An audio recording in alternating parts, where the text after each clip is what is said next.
يا أيها الذين آمنوا إذا نودي للصلاة من يوم الجمعة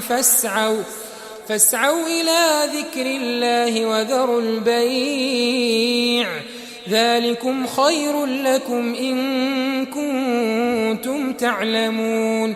فإذا قضيت الصلاة فانتشروا في الأرض وابتغوا من فضل الله واذكروا الله كثيرا لعلكم تفلحون